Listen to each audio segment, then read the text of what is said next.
അനൂപ് ദാസും അർജുൻ പീതാംബരനും നമുക്കൊപ്പം ഉണ്ട്. അനൂപ്, രണ്ടുപേരും ഒരുമിച്ചാണുള്ളതെന്ന് മനസ്സിലാക്കുന്നു. ഒരുപാട് മേഖലകളിൽ കഴിവ് തെളിയിച്ച വ്യക്തിത്വമായിരുന്നു ഡോക്ടർ മൻമോഹൻ സിംഗ്. പക്ഷേ നമുക്ക് ഇന്ത്യക്കാർക്ക്, പ്രത്യേകിച്ച് മലയാളികൾക്കൊക്കെ എത്രത്തോളം മൻമോഹൻ സിംഗിനെ അറിയുമെന്ന കാര്യത്തിൽ ഇപ്പോഴും സംശയമാണ്. പ്രധാനമന്ത്രി പദത്തിലേക്ക് എത്തി എന്നതിലപ്പുറം വഹിച്ചിരുന്ന ഒരുപാട് ഉത്തരവാദിത്തങ്ങൾ, മേഖലകളുണ്ട് അദ്ദേഹത്തിന്. ശരിയാണ്, മൂർത്തി പറഞ്ഞത് ശരിയാണ്. അദ്ദേഹം നമ്മുടെ പഞ്ചാബ് സർവകലാശാലയിൽ പഠിച്ച് പിന്നീട് പുറത്തുപോയി കേംബ്രിഡ്ജിൽ പഠിച്ചെല്ലാം തിരിച്ചു വന്ന ശേഷം ആദ്യം ഇവിടെ അധ്യാപകനായി ചേർന്നു. അതിനുശേഷം പല പല ഘട്ടങ്ങളിലൂടെ കടന്ന് റിസർവ് ബാങ്ക് ഗവർണറായി, സർക്കാരുമായി ബന്ധപ്പെട്ട് ആസൂത്രണ കമ്മീഷനെല്ലാം പ്രവർത്തിച്ചു. അത് കഴിഞ്ഞ് വീണ്ടും മന്ത്രിസഭയിലേക്ക് എത്തുന്നു. അത് കഴിഞ്ഞ് വലിയൊരു ഗ്യാപ്പ്, വീണ്ടും പ്രധാനമന്ത്രിയായി വരുന്നു. ഇങ്ങനെയൊക്കെ ദീർഘമായ ഒരു യാത്രയാണിത്. ആ യാത്രയിൽ നമ്മൾ ശ്രദ്ധിക്കേണ്ട ഒരു വളരെ പ്രധാനപ്പെട്ട കാര്യം, ഒരു വലിയ അഴിമതി, അതായത് രാജ്യ ചരിത്രത്തിൽ തന്നെ വലിയ അഴിമതി ആരോപണം വന്നത് രണ്ടാം UPA സർക്കാരിൻ്റെ കാലത്താണ്. 1,80,000 കോടി രൂപയുടെ അഴിമതി ആരോപണമെല്ലാം വന്നപ്പോൾ അതിലൊന്നും മൻമോഹൻ സിംഗിൻ്റെ പേരുണ്ടായിരുന്നില്ല. അദ്ദേഹം സംശുദ്ധമായ ഒരു രാഷ്ട്രീയ പാരമ്പര്യം മുന്നോട്ട് കൊണ്ടുപോയി എന്നുള്ളതാണ്. എന്തായാലും അതുകൊണ്ട് തന്നെ മൻമോഹൻ സിംഗ് വിട പറയുമ്പോൾ രാജ്യത്താകമാനം അതിൻ്റെ വിഷമമുണ്ട്, സങ്കടമുണ്ട്. ആളുകൾ ഡൽഹിയിലേക്ക് എത്തിക്കൊണ്ടിരിക്കുന്നുണ്ട്.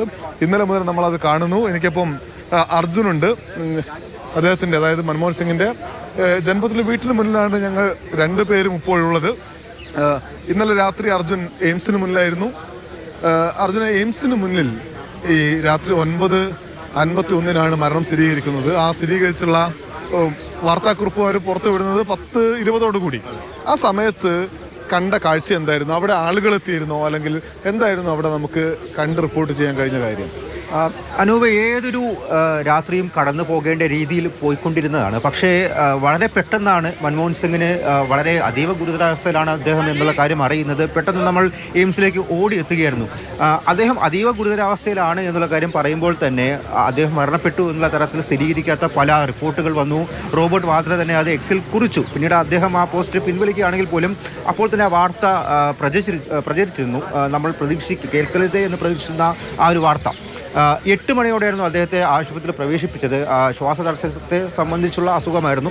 വീട്ടിൽ ബോധരഹിതനായി പോയി. അങ്ങനെയാണ് അദ്ദേഹത്തെ പെട്ടെന്ന് തന്നെ എയിംസിലേക്ക് കൊണ്ടുവരുന്നത്.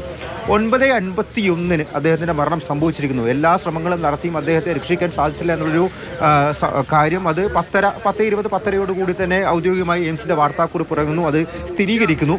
പിന്നെ കണ്ടത് ഡൽഹിയിലെ കോൺഗ്രസ് പ്രവർത്തകർ ഒന്നായി ഒഴുകിയെത്തുന്നതാണ്. അദ്ദേഹത്തിൻ്റെ ചിത്രങ്ങൾ എടുത്തുകൊണ്ട്, പെയിൻറ്റിങ് എടുത്തുകൊണ്ട്, അദ്ദേഹത്തിനോടൊപ്പം ഈ പ്രവർത്തകരെല്ലാം നിൽക്കുന്ന ചിത്രങ്ങളെല്ലാം എടുത്ത് കരഞ്ഞുകൊണ്ട് പല പ്രവർത്തകരും അങ്ങോട്ട് എത്തുന്ന ദൃശ്യങ്ങളായിരുന്നു. അതിനു മുൻപേ തന്നെ പ്രിയങ്ക ഗാന്ധി അവിടെ എത്തിയിരുന്നു. ശ്രദ്ധിക്കണം, JP നഡ്ഡ കേന്ദ്ര ആരോഗ്യമന്ത്രിയാണ്, ഒപ്പം തന്നെ BJP അധ്യക്ഷനാണ്. ഈ സമയത്ത് അദ്ദേഹം അവിടെ എത്തി. അവിടെ മൻമോഹൻ സിംഗിൻ്റെ കുടുംബവും ഉണ്ടായിരുന്നു. ഭാര്യയും 3 പെൺമക്കളുമാണ് അദ്ദേഹത്തിനുള്ളത്. ഇവരെല്ലാവരും അതിനകത്തുണ്ട്. ആ സമയത്താണ് അദ്ദേഹത്തിൻ്റെ മരണം സ്ഥിരീകരിക്കുന്നത്. പിന്നാലെ ഒഴുകിയെത്തുകയായിരുന്നു ഈ പ്രവർത്തകരെന്ന് പറയുന്നത്. കോൺഗ്രസിൻ്റെ വേണ്ടപ്പെട്ട നേതാക്കളെല്ലാം തന്നെ ബലഗാവിയിലാണ് ഇന്നലെ ഉണ്ടായിരുന്നത്. അവിടുത്തെ വർക്കിംഗ് കമ്മിറ്റി എല്ലാം കാരണം. പിന്നീട് അവരെങ്ങനെ ഡൽഹിയിലേക്ക് എത്താമെന്നുള്ള ചർച്ചകൾ ആരംഭിച്ചു. വിമാനം ലഭിക്കുന്നില്ല.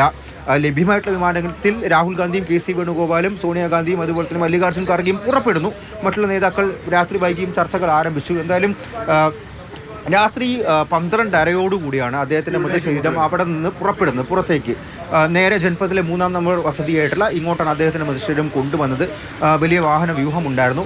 ഇവിടെയും വലിയ രീതിയിൽ അനുവേട്ടൻ ഇന്നലെ രാത്രി ഇവിടെ ഉണ്ടായിരുന്നതാണ്. വലിയ സുരക്ഷാ ക്രമീകരണങ്ങൾ ഉണ്ടായിരുന്നു. ബാരിക്കേഡ് സെറ്റ് ചെയ്തിട്ടുണ്ടായിരുന്നു. കാരണം എത്രത്തോളം ആളുകളാണ് ഒഴുകിയെത്തുക എന്നുള്ള കാര്യം നമുക്ക് ഒരിക്കലും പ്രവചിക്കാൻ പോലും പറ്റില്ല മൻമോഹൻ സിംഗിൻ്റെ കാര്യത്തിൽ. അതുകൊണ്ട് വലിയ സുരക്ഷാ ക്രമീകരണം ഉണ്ടായിരുന്നു. എയിംസിൽ നിന്നും പുറപ്പെട്ട പ്രിയങ്ക ഗാന്ധി നേരെ എത്തുന്നത് ജനപഥത്തിലെ വീട്ടിലേക്കായിരുന്നു. ഇവിടെ ക്രമീകരണങ്ങളെല്ലാം തന്നെ നേരിട്ട് നിരീക്ഷിക്കാനും കാര്യങ്ങൾക്കുമായിട്ട് തന്നെ 12:00 അദ്ദേഹത്തിൻ്റെ മൃതശരീരം ഇവിടെ എത്തുന്നു. പിന്നാലെ സോണിയാഗാന്ധി എത്തുന്നു. രാഹുൽ ഗാന്ധിയും KC വേണുഗോപാലും അതുപോലെ തന്നെ മല്ലികാർജ്ജുൻ ഖാർഗെയും എല്ലാം ഇവിടേക്ക് എത്തി. ആദ്യം അദ്ദേഹത്തെ ഇവിടെ നോക്കി കണ്ട് മടങ്ങുകയാണ് ചെയ്തത്. അപ്പോൾ അതിലുള്ള മറ്റൊരു പ്രധാനപ്പെട്ട കാര്യം, ഇവിടേക്ക് ഇന്നലെ രാത്രി രാഹുൽ ഗാന്ധി എത്തിയപ്പോൾ സോണിയാഗാന്ധി ഉണ്ടായിരുന്നു, KC വേണുഗോപാൽ ഉണ്ടായിരുന്നു. ഔദ്യോഗികമായി എപ്പോഴാണ് സംസ്കാര ചടങ്ങുകൾ എന്ന് ഇതുവരെ